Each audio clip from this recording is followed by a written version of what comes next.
Welcome to this SPHN webinar. It's my great honor today to have our speakers from the Netherlands, Marco Ros and Núria Queralt-Rosinach. And actually, Marco is an associate professor leading the Biosemantics group at the Department of Genetics, Leiden University Medical Center. And why this is a very interesting seminar for us is actually, as you know, we are always putting on all of our slides that actually the FAIR guiding principles are at the core of SPHN. So I think it's a big honor for us to have Marco today as a speaker, who actually was one of the co-authors on the original paper, really developing this FAIR guiding principles. And I think it will be very interesting to hear from him how these are implemented at the Leiden Medical Center and to really see where are the challenges. So I think that's also what is already expressed in the title of his presentation: FAIRification, the will, the implementation, and the empowerment. And I think this really shows this is really a cultural shift which is needed for actually making data fair. And it's really an endeavor which is important to all of us.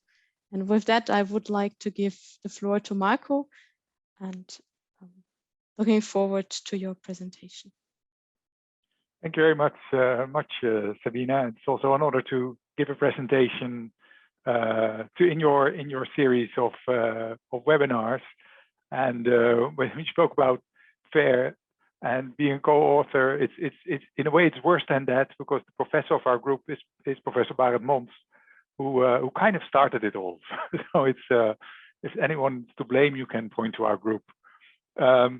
I will give this presentation. I should point out from the beginning, Núria will help me here, but there's our group, but also a lot of collaborators in the field who are helping us develop FAIRification and work towards more fair dates. So it's definitely not just my work, or not even only our group's work.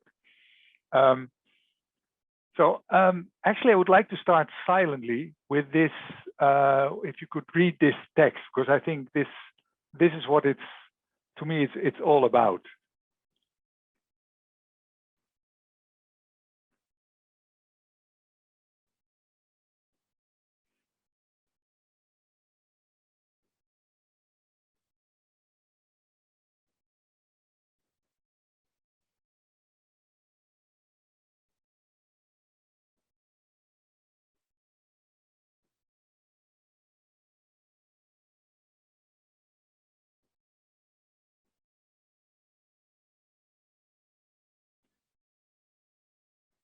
So I hope from this you can see what the challenge and the motivation is to this. This is a father from a child with a rare disease, and who's also an AI expert. So he knows what is in principle possible and what is not yet possible. So this is kind of a good start for our journey, I think. Now for our group, I tried to summarize in this sort of infographic the research that we do. And the top part is what basically is the kind of research that we did and still do, and that's computational knowledge discovery. So from the left, you see the research questions, and then with data from our colleagues in the human genetics department or from other departments, and with knowledge of the data, we try to make that machine processable and do knowledge-based analysis method development on that, and obviously in applications, help with new hypotheses or rationalizing hypotheses.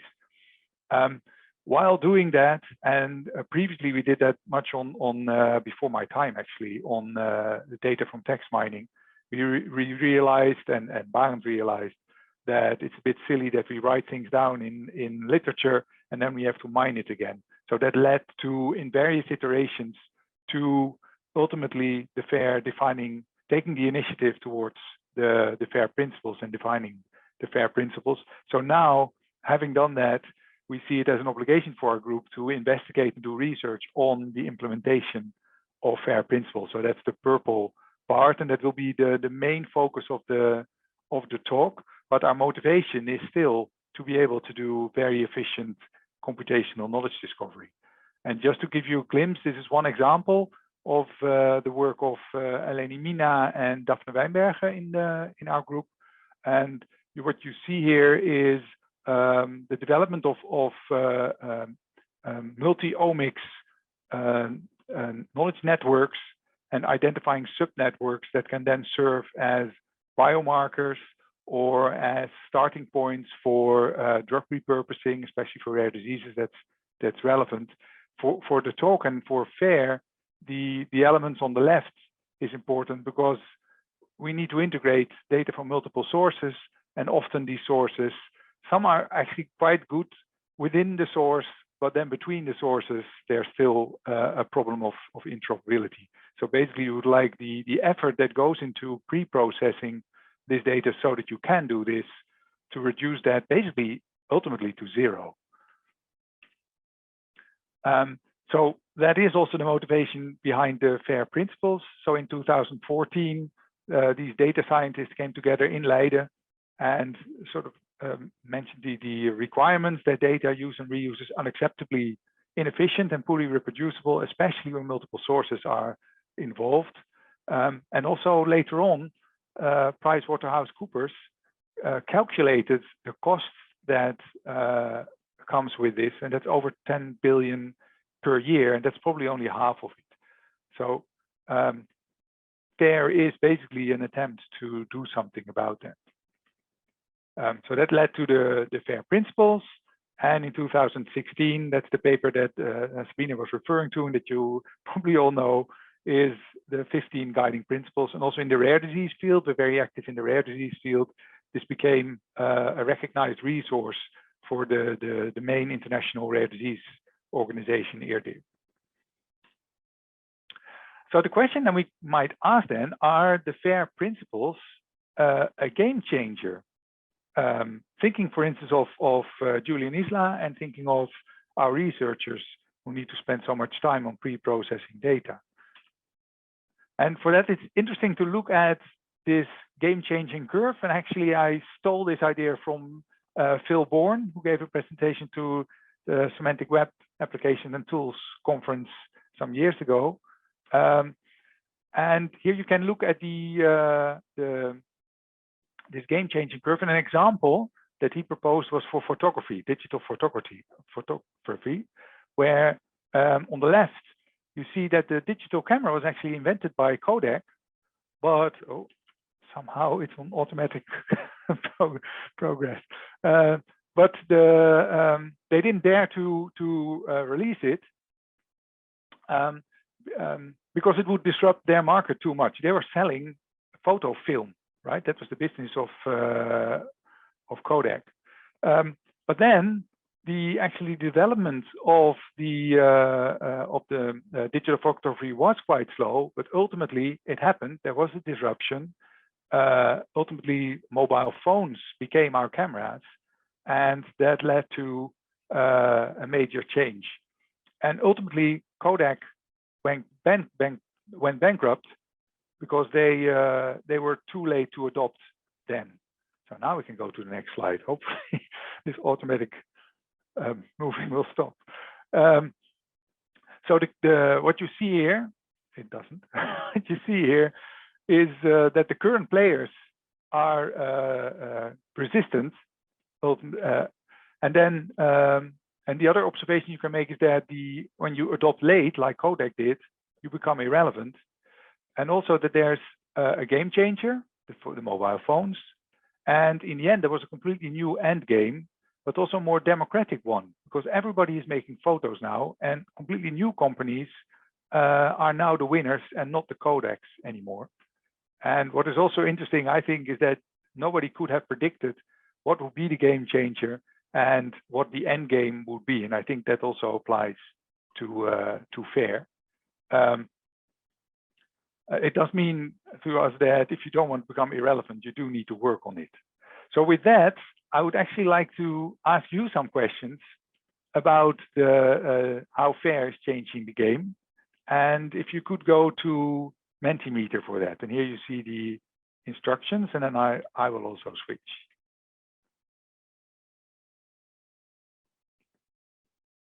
Okay. So that's interesting. A lot of people working on data management policies, implementation, data analysis, and a few other, of course. Okay. And nobody has no interest in FAIR. That's comforting for my talk. Although you are allowed, it's not. Yeah. So I'll go to the next one because that's the actual question. So here you can place a point on the screen on where are the FAIR principles in changing data management policies for funders and other organizations. So we already sort of established that the FAIR principles themselves are a game changer, but how about their uptake? Or actually, that is this question, sorry. So how about the uptake by organizations and funders? Where do you think we are there?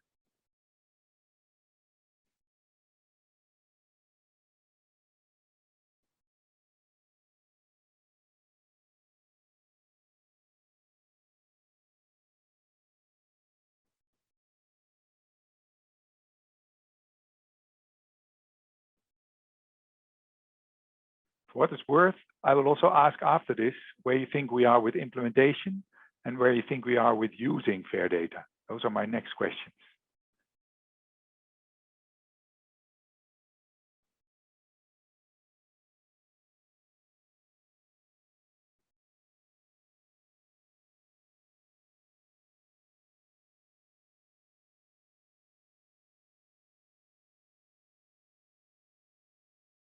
Interesting. So we can see that as a group,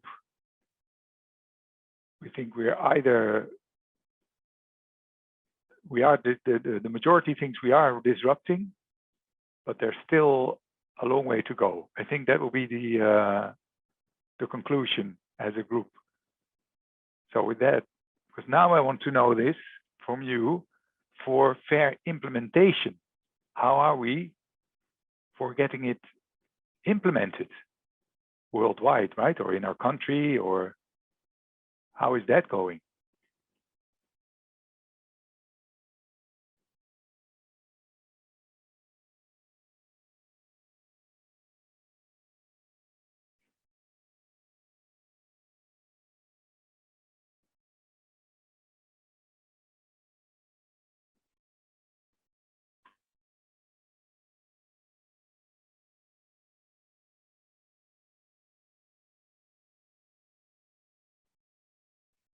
Yeah, I think there we can, the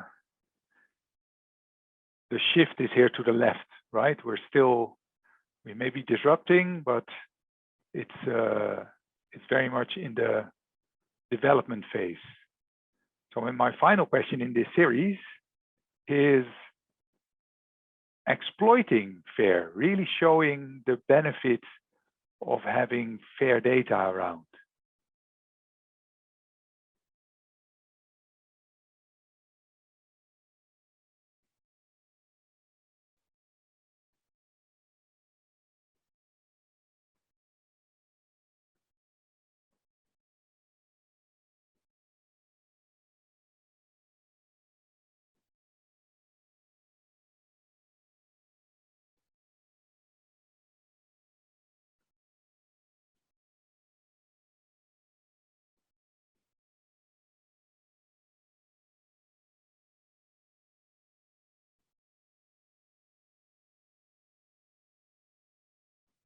I find this super interesting, this result. I had expected what's happening on the left, that we're not there in really showing the benefit as much as maybe is promised, but there are also some to the far right, and that's hopefully during the Q&A we can come back to that, because I'm very curious of those who suggested that. So thanks a lot. That's my final Mentimeter question here. So these are my thoughts now that I will share with you.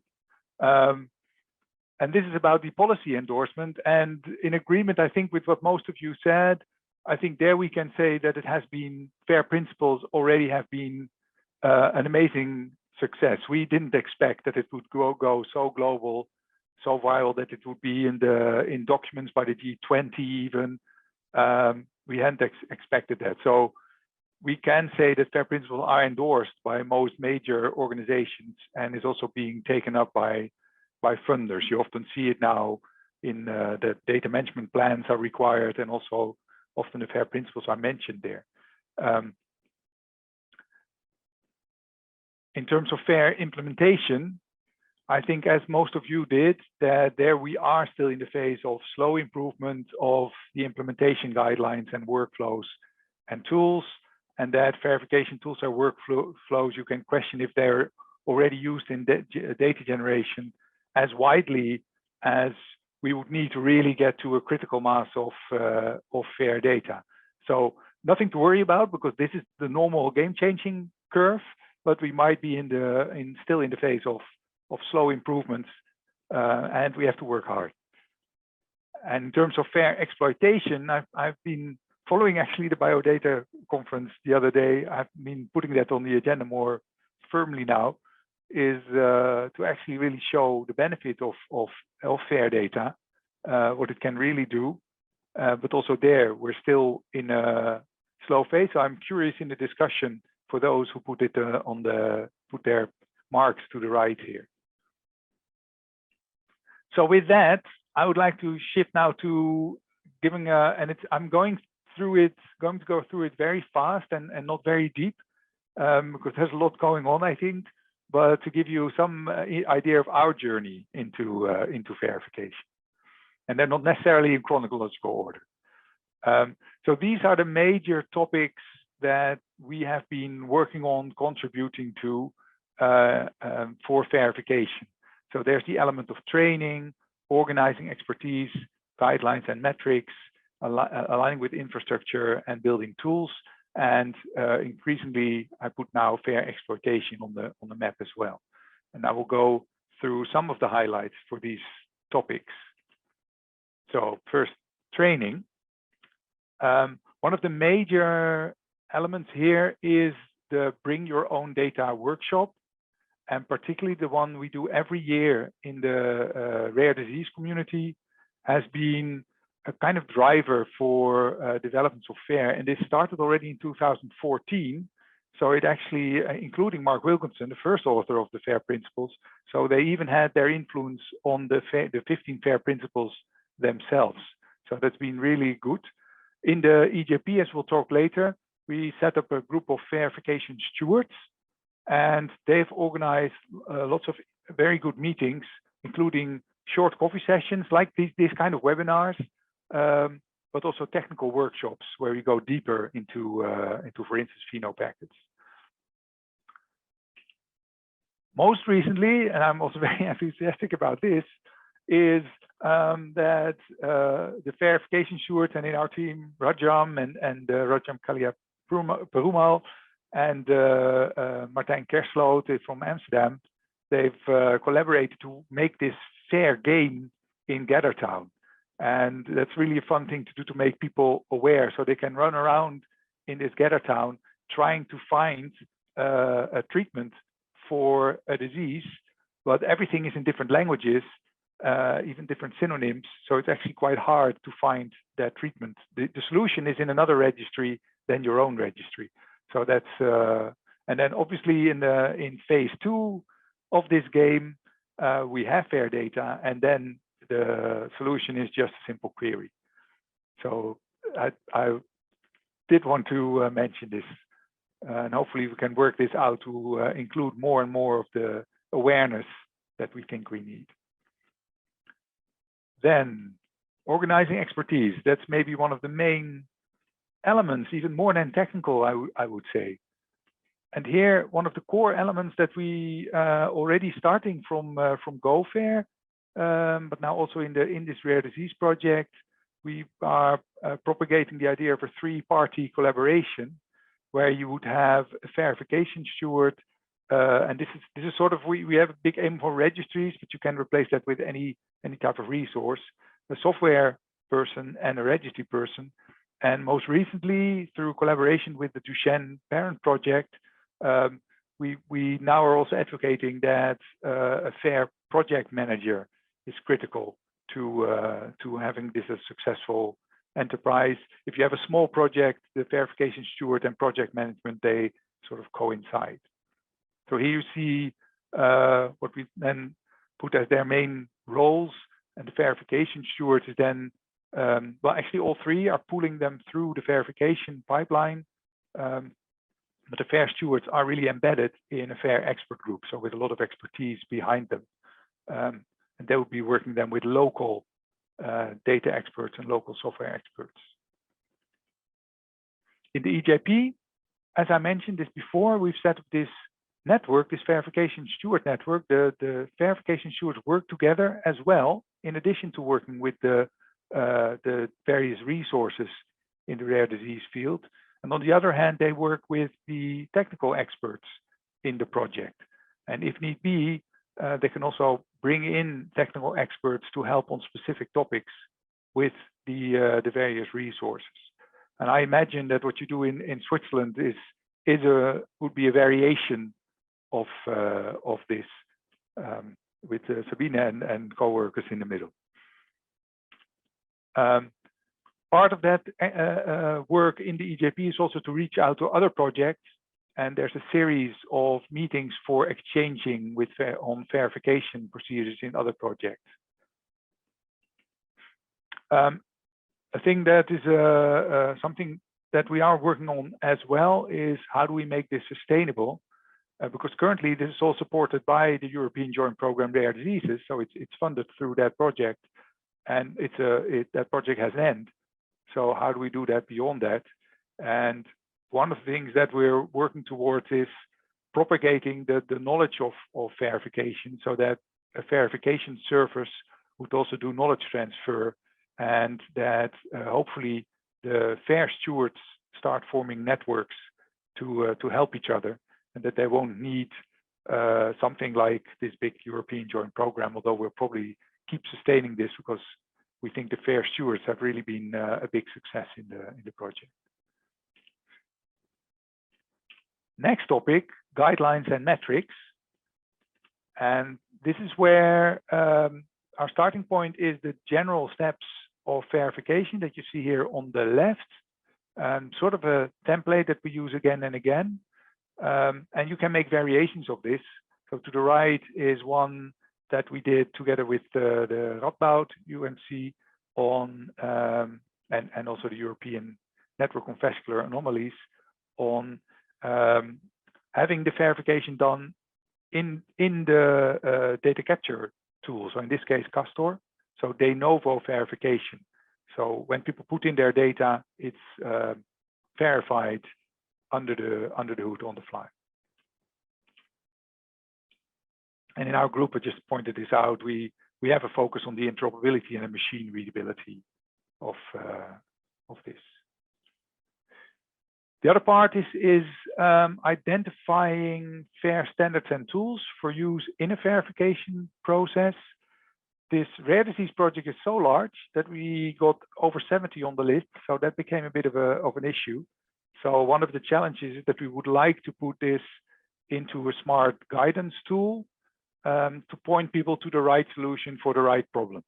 And this is an ongoing process, and luckily there are some tools already available that we can put this in, so that we can focus on the choices to be made, and then put them in tools like the Elixir RDM Toolkit or the Data Stewardship Wizard. And as you know, FAIRplus has the FAIR Cookbook. And one of the things that we want to use also within FAIR workflows is the FAIR Evaluator. And we also would like to use this as a sort of objective tool to check there can be FAIR intent, an intention of addressing one of the FAIR principles, but with this we have a way of objectively assessing that. And we also are extending it with some rare disease specific tests. Then infrastructure and tools. And for that, I would like to actually introduce the work that we're doing in the European Joint Program Rare Diseases on the virtual platform. It's a major enterprise, this virtual platform is intended to be a FAIR platform based on FAIR principles. So the resources within the platform, registries, other molecular data sources, etc., sample catalogs, should be findable, accessible, interoperable, and reusable. And typically, we talk about 4 humans and 4 machines when it comes to FAIR principles. It's been my observation that it can be useful to split the 4 humans into 4 humans and 4 engineers, because I think that's often confused between 4 engineers and 4 machines. But as probably you all know, 4 machines really means 4 machines. And if you have to look something up as a programmer in the documentation for programmers, then that's for humans. But it's still useful. So it could be important to put that on the map explicitly. So for a resource to be virtual platform compliant, you need to be FAIR for humans, engineers, and machines. And what I'm quite proud of our people doing, and Núria was involved in that, and also Rajam, who I've mentioned before, is to unify the sort of solutions based on APIs and JSON schemas with semantic, machine readable, ontological approaches. So we can have the best of both worlds. The virtual platform for humans, one of the access points is a user-friendly resource finder. You can just navigate through various resources. Virtual platform for engineers or for programmers, there's this API, and it's based on Global Alliance for Genomics and Health standards. And then for machines, there's, as perhaps some of you know, the FAIR data point. There's a FAIR data point index. And for data, ontologized data, I'll show a little bit more of that. So in the rare disease project, a metadata model was created, which is basically an extension of DCAT2. So it's also completely compatible with DCAT2. And this FAIR data point is basically a repository of metadata structured by DCAT2 and also using the semantics of DCAT2. For data elements themselves, the content, there's for the rare disease community, a number of, I believe it was 16, I hope I'm correct there, 16 data elements that are collected by all rare disease registries under a certain grant scheme. So that was a good starting point. So there's a semantic and ontological model for these 16 data elements. And this is, I should mention Mark Wilkinson here, who came up with the idea that it should have a common pattern for all these data elements. This is based on a pattern in SciO, but for instance, Núria has translated that in OVO Foundry, for instance. So it's really about the pattern. But that means we can also fairly easily have new data elements and have a common way of querying data. So what that means is when, for instance, you have a rare disease registry, I think the typical registry has a web user interface and has data in some original form.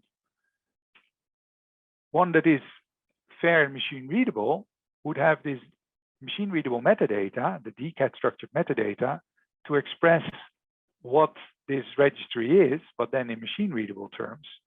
And it would point to data in terms of an ontological model, like the CDE model that I showed. And then we add, for the virtual platform compliance, also the API and the JSON interface. And then we have a complete set that conforms to virtual platform specifications. And it's maybe also good to point out, so the top part is conform to specifications. How you implement the bottom part is basically up to anyone. And we are experimenting with some tools. This top part is the behavior, the expected behavior of a resource within the virtual platform. And this is just to go a little bit deeper for the ones who are interested in this, how we made that connection between these two different worlds, the semantic world on the right and the API JSON world here in the middle, is this little tool called Garlic, which is a query translation service and server. And that basically, the way I understand it, it basically generates APIs from SPARQL queries. And that turns out to be a really powerful, lightweight way of combining these two worlds, I would almost say. And that's, I think, really nice, because now we can cater for people who really love working with these programmers, love working with JSON, but also still work with the semantic data. And we would say as semantic people that the starting point would be the right here, because you can generate all sorts of APIs out of that. The other way around is more difficult. And with that, we basically have a virtual platform. When we have resources that comply with these specifications, we have a virtual platform which functionality is determined by its sources.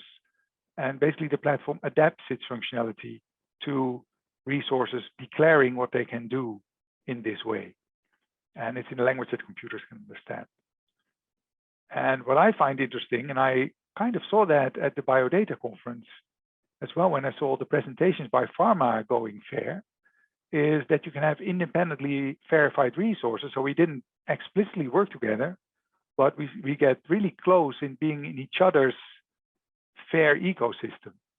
And I think that's really promising for the future and entirely in line with what the intent was of the FAIR principles.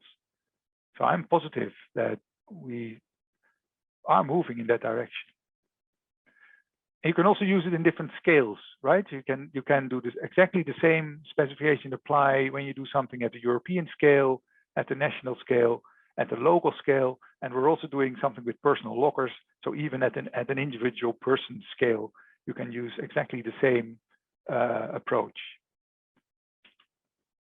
And to just give you a glimpse, an example of eating your own dog food. This is a picture we made for the LUMC. It's a bit schematic, but there we also are doing the same thing. So we have different systems in the LUMC.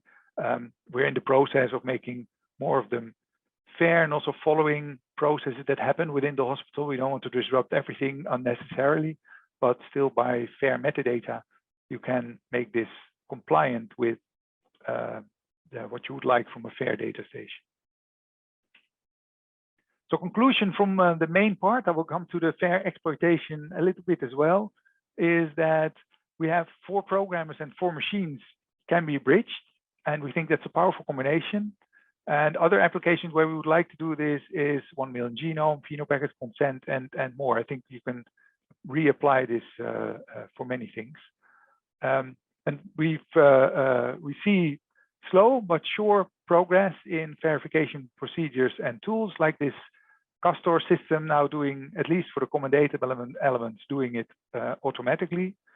And I think a conclusion is that scaling up requires verification steward services. A human element should not be overlooked.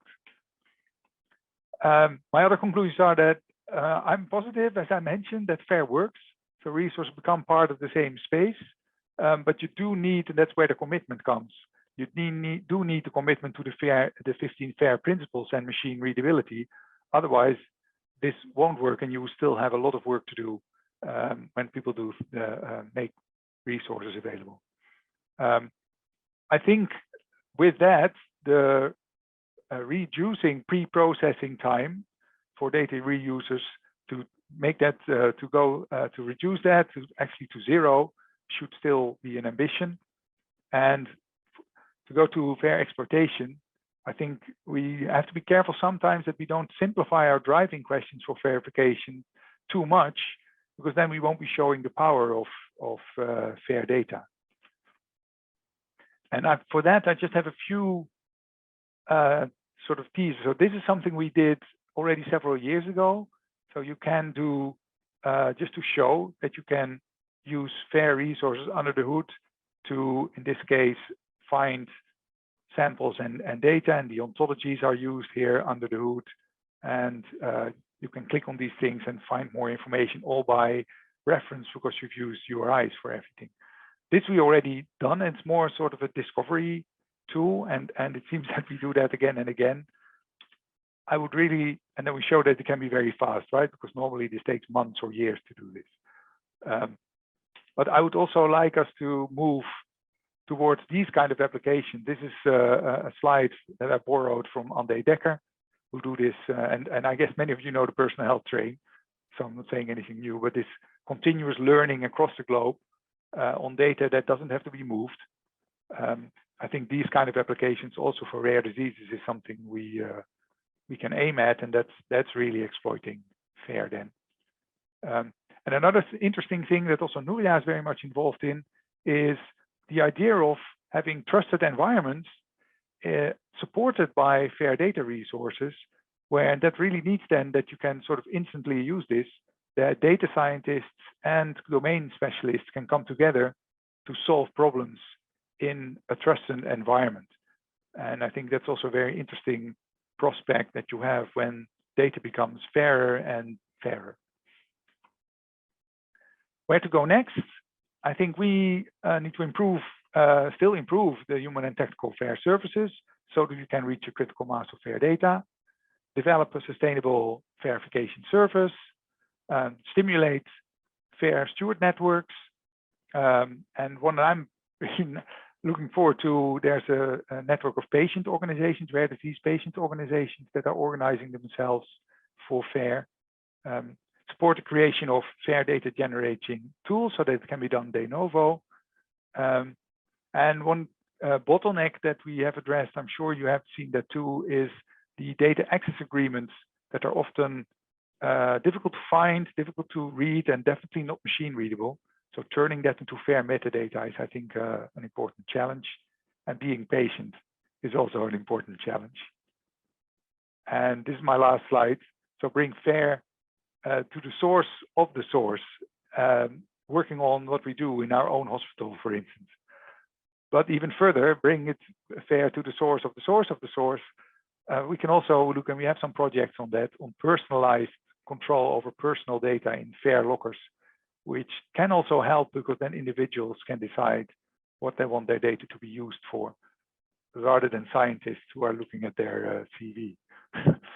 And then FAIR exploitation, benefit from FAIR data, demonstrate its power, and exploit also that we see these independent FAIR movements and see how we can use each other's data that way. And with that, I'd like to thank my team, but also everybody who contributed to our FAIR journey. And with that, I would like to give the floor back to Sabine for the helping me with the Q&A, helping Núria and me with the Q&A.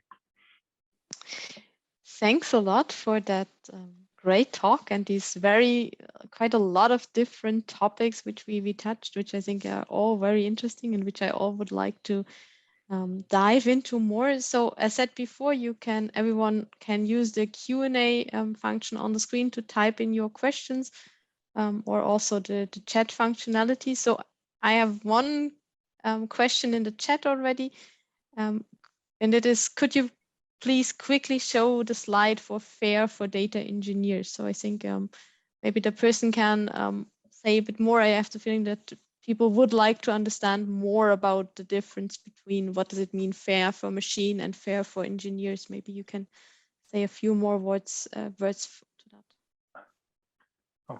Okay.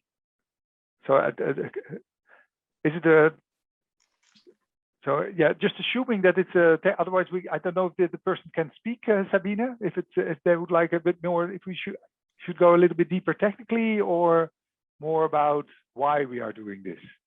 Also the person can raise the hand and I can allow to speak. So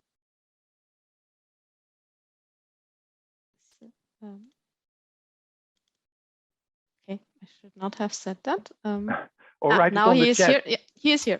Hello, do you hear me? Yes. No, I just missed the other slide with the details for the engineers, and yes, I just wanted to understand the difference between engineers and machines. Yeah, but we can see it later, maybe bilaterally if you.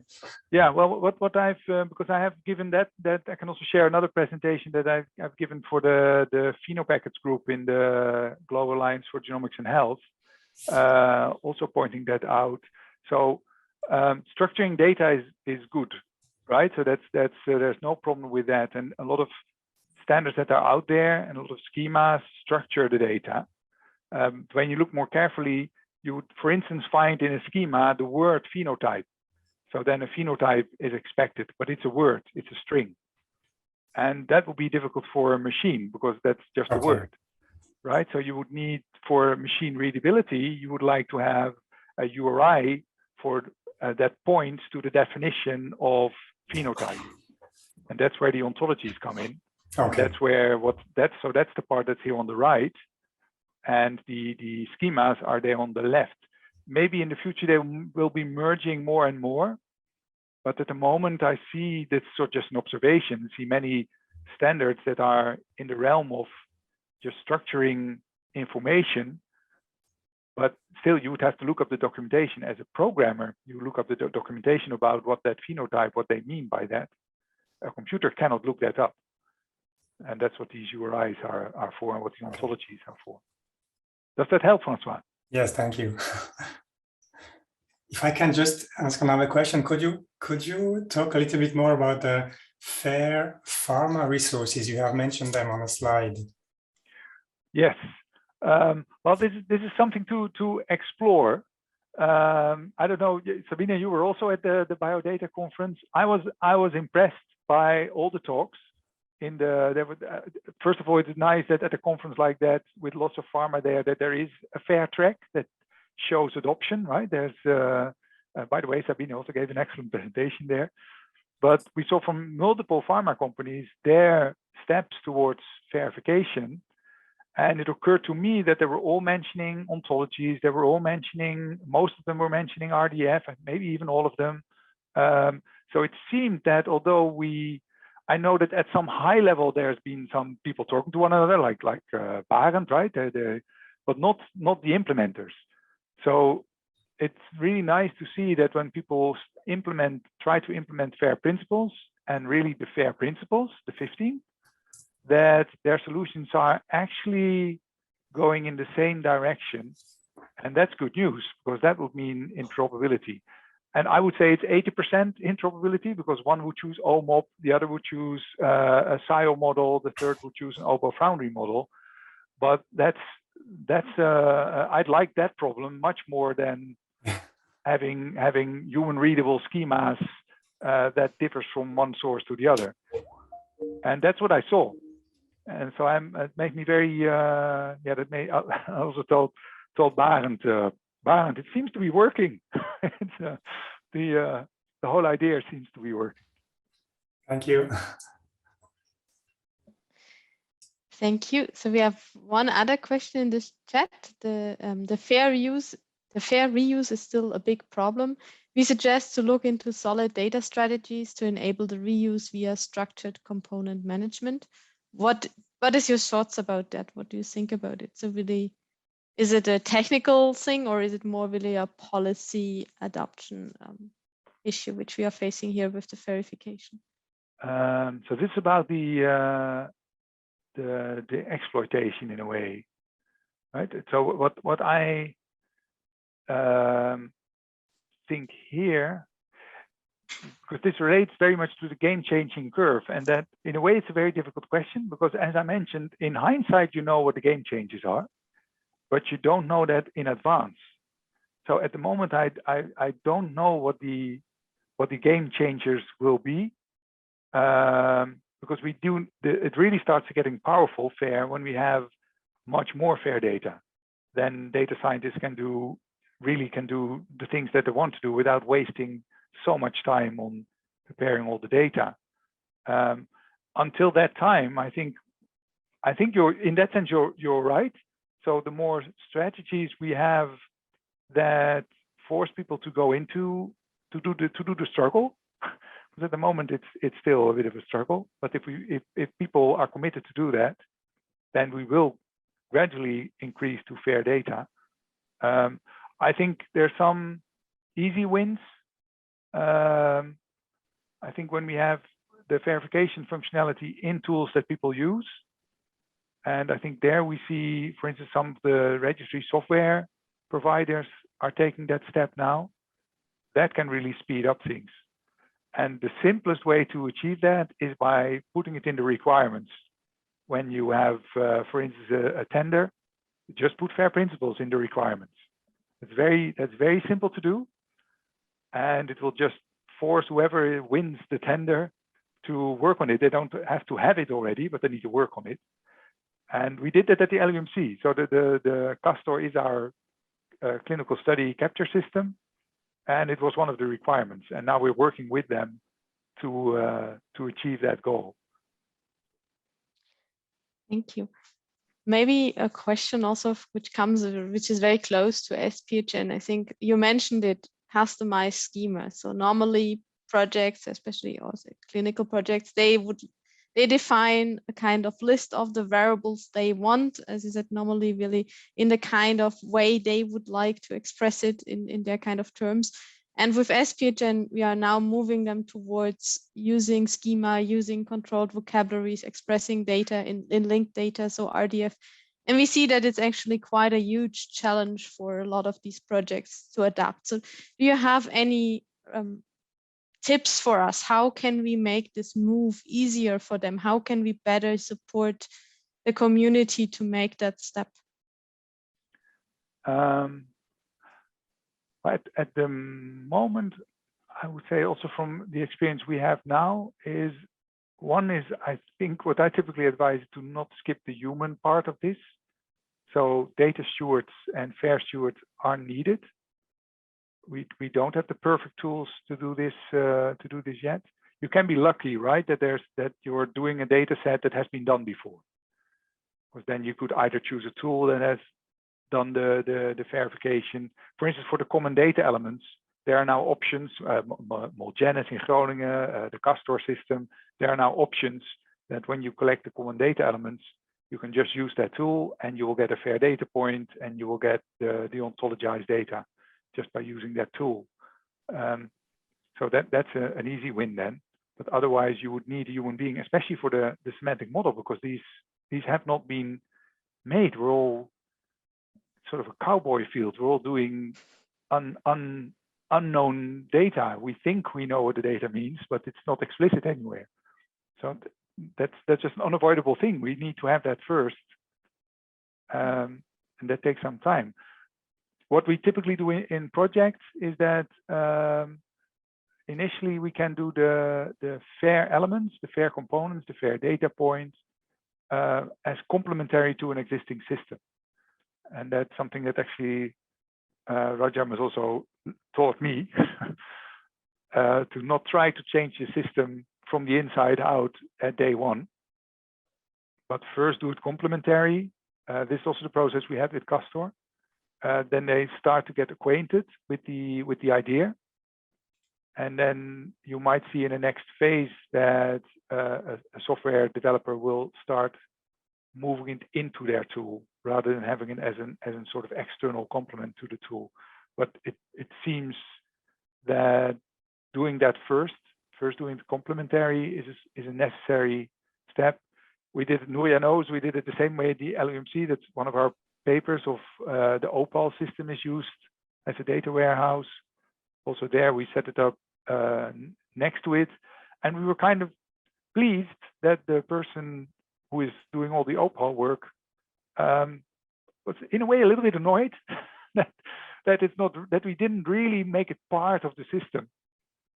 And we thought, well, that's good motivation then, because we will definitely need the Opal expert to make it part of the system. Now we have it set up as a separate component, which on the outside works exactly the same, but it's more sustainable. It really becomes part of it. I don't know, Núria, if you would like to add anything to this. I'm babbling. Yes, I completely agree with you. The human factor is key, and to have this engagement from the users and make them understand the potential, because right now we're still on the initial steps, so it's not that easy. But once they pick the idea and see the potential, then people, like, the communication is very fun and powerful. But I think that there is this need of many meetings, a good communication flow between all the stakeholders and facilitate all this facilitate a lot, and it's needed and work. Yeah, and maybe also we shouldn't be afraid that we have to explain often. So I think that's also what the FAIRification stewards in our EJP project, they set up many meetings, and we're not done yet. We have to keep doing this and keep telling people what we're trying to do. And there are some front runners, so there's definitely some people are really on board, and there are some slow movers, and we just keep talking to them. And I guess we have to be patient. Exactly. I think that's also what we see a lot within SPH. And so I think that brings me to the last question, which actually goes away from the human aspect more to the IT. What are the common major IT obstacles you observed during the implementation of the FAIR principles between the previous examples you mentioned? I'm wondering, Núria, if you would like to have a go at that question. Yeah, the technical part is challenging, but again, I think the social part is the most challenging. And regarding the technical, it can be so many different type of problems, but you in the end find a solution, the dedicated solution for this specific task problem in this task. So yeah. And again, communication with as many experts, the technical people, FAIR experts, the users, that all this enables to find the right solution for the user in the end.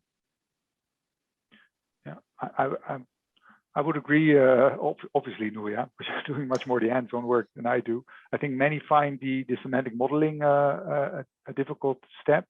I think one of the reasons is that you really bring domain expertise and technical modeling expertise together, and you need to put those together. But there's a benefit, right? Because you're really trying to capture the knowledge of a person, what's in a person's head. I think it's considered to be difficult, but maybe less difficult than people think. It's just unfamiliar. And then, yeah, if you're from the semantic web world, then you know this, but I find it apparently it's difficult to adopt to the idea that these semantic models are actually quite flexible, and it's cheaper to update or replace even a semantic model than it is, for instance, with relational models. So there's really a benefit of using these models, but they're often forced into a non-semantic framework, and then these benefits disappear, and that's a shame. I think that's very good closing words. I think it's not only about using them, but also on the way how to use it. And especially with semantic tools, it's really, you can put more or less semantics in, you can put more or less expressiveness in. And I think it's really our goal to make things as rich and as descriptive as possible. So I think with that, we are already 1 minute over time. People would like to have their lunch break. So with that, I would like to close the webinar. Can I say one thing? Yes, of course, sorry. I failed to put in a slide for the Semantic Web Application and Tools for Healthcare and Life Science conference in my slide deck, and I should advertise that because we're the local organizers. So it's probably going to be much more remote than physical. We still keep both options open, but as far as I know, you can now register just for the online event, and then later think if you may come physically. But please check that out and come with or without a submission, because it's a really nice community. I put the link in the chat. Also, SPHN will be present there. So I think that's really a great conference, and I would really encourage all of you to register.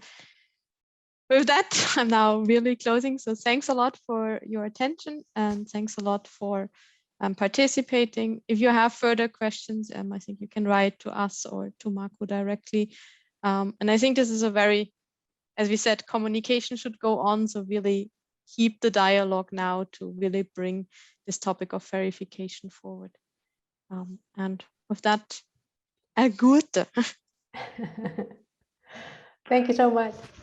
Thank you, everybody.